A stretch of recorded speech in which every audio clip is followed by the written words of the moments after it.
안녕하세요. 제가 이전 영상에 그 번역에 대해서 조금 맛을 들여가지고, 거기에서 깨닫게 되고 알게 된 것에 대한 어떤 메모를 그 영상으로 만들어서 올렸잖아요. 사실은 관련 영상을 계속 만들고 있었어요. 그런데 그 와중에 미국에 있는 모 대학에서 심포지엄이 있었는데 그 심포지엄은 한국 근대 소설 세 편과 그 번역에 대한 논의를 하는 심포지엄이었어요. 그리고 그 책 세 편은 신경숙님의 엄마를 부탁해, 한강님의 채식주의자, 그리고 저는 잘 모르는 책인데 김혜란님의 두근두근 내 인생이라고 하는 이 책 세 편에 대한 얘기가 오고 갔거든요. 거기에 오신 심포지엄에 오신 그 강연자님은 여덟 분, 응용 언어학하고 그다음에 문학과 번역 연구에 종사하고 계신 학자분들, 뭐 교수님들이 나오셨어요. 물론 저희 한국어 교육 쪽에 계신 분도 나오셨지만 이제 번역과 문학 연구 그 전문 학자분들이 나오셔가지고 이것저것 많이 배웠습니다. 많은 걸 배우는 계기가 됐어요. 그리고 그 학자분들 중에 한 분은 제가 그 팬데믹 전에 신경수님의 엄마를 부탁해야에 대한 책을 알게 되고 나서 그 책에 관련된 그 학술지가 굉장히 많았거든요. 그 중에 이제 몇 개를 추려서 읽고 인상적이었던 것들을 골라서 지난 학기에 또 읽었었는데 그 중에 하나의 저자분도 나오셨더라고요. 그래서 그분의 목소리로 다시 한번 확인할 수 있는 계기가 됐습니다.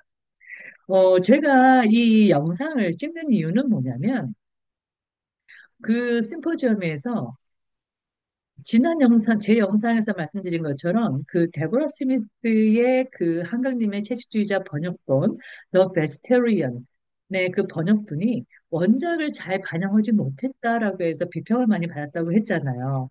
그 심포지엄에서는 정말 학자분들이 골고루 조금씩 비평을 하셨어요. 근데 그 비평은 원작을 살리지 못했다 그런 것도 있지만 번역 오류, 번역 오류에 대한 내용들이 그 예시를 많이 들어주셨습니다. 그런데 이제 그 번역 오류 예시 중에 하나가 제가 다음에 올리는 영상 속에 있는 거예요. 한국어의 특징 하나가 주어를 뺍니다. 서로 알고 있는 상황에서는 주어를 빼요. 그런데 이제 이거에 익숙하지 않은 분들은 분명히 주어는 전후 맥락상 A라는 사람인데 B라는 사람으로 번역을 해서 내용이 바뀌어버리는 이런 것도 있고 그 다음에 번역가가 제가 앞에서 말씀드린 것처럼 양쪽 언어에 대한 이해와 양쪽 문화에 대한 이해를 갖고 있어야 된다라고는 하지만 그래도 완벽하게 흡수하지 않은 상태에서는 그것도 전달을 정확하게 할 수 없는 그런 면에서 생기는 오류도 얘기가 나오더라고요.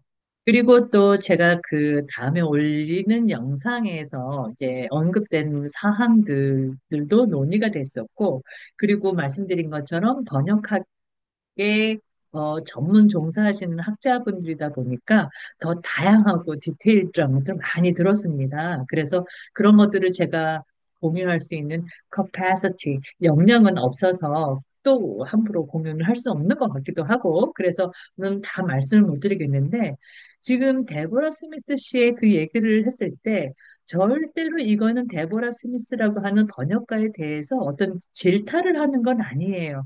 그런 문제가 있다. 그런 문제가 있어서, 그 원문화와 원작의 의도와는 달리 내용이 바뀌는 거에 대한 우려를 나타내는 거지, 어떤 번역가에 대한 그 질타를 보내는 건 아닙니다. 그리고 제가 앞에 영상에서 그 번역이 단순히 번역가 혼자서만 나오는 것이 아니라 번역가와 원작자의 상의, 그리고 출판사의 개입, 그 출판사의 뭐 편집자라든가 이런 게 있다고 그랬잖아요. 그런데 정말로 이 번역을 잘할 수 있는 환경이 아직까지는 주어지지 않은 것 같아요, 한국은. 그 데보라 스미스가 한국 외국어대학교를 방문했을 때 그 외대 교수님께서 서로 대화를 할 기회가 있었는데 시간이나 경제적인 측면에서 녹록지가 않대요. 그런 환경이 조성이 안 돼 있대요.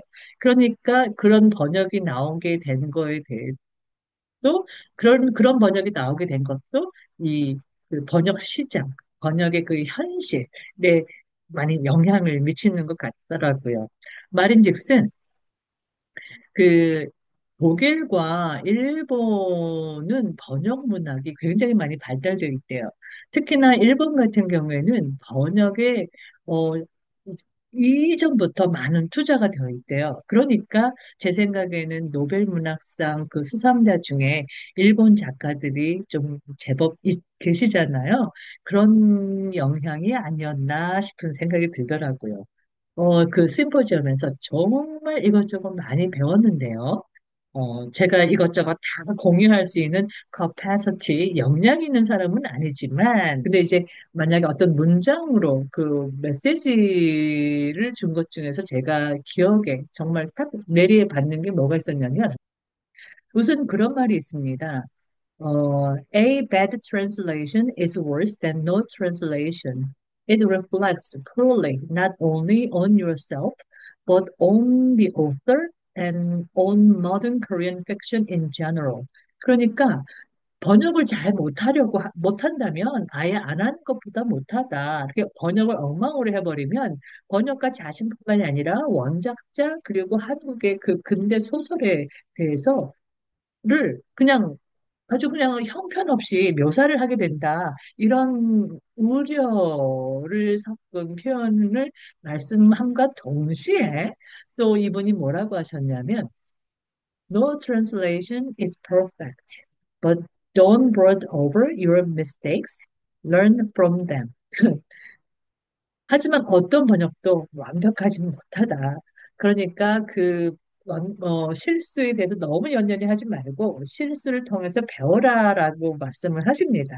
그 부분도 사실 이 번역뿐만이 아니라 어느 분야에 종사하고 계신 분들이나 염두에 둘 수 있는 표현인 것 같고 또 하나는 이분이 말씀하시는 거 이건 제가 지난 학기 그 학생하고 대화를 나눌 때 제가 했던 메시지하고 약간 관련이 있어가지고, 이런 분이 이렇게 말씀하셨다라는 생각이 들더라고요. 그분이 말씀하신 거에, 강요에 의해서 번역을 하지 말아라. 하고 싶은 것을 번역을 해라. 라고 하시더라고요.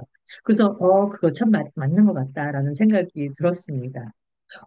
제가, 진짜로 이 영상을 찍는 이유는 혹시라도 제가 이렇게 이제 앞에 영상을 하나 올렸고, 뒤로도 영상이 몇 개 올라올 건데, 저는 절대로 저는 번역 정말 잘 모르는 사람이에요. 조금 접한 사람입니다. 그리고 이거는 제가 이제 이걸 접하면서 느끼고 깨달은 거를 조금 정리를 해본 거예요. 약간 오류도 있을 수 있고, 그러니까 절대로 오해하지 마시고 편하게 봐주셨으면 좋겠다 하는 거고요. 그리고 또 뭐가 있냐면, 제가 무슨 얘기를 하고 싶냐면, 지금 사실 영상은 제가 경험한 그 예시 영상은 다 찍었습니다.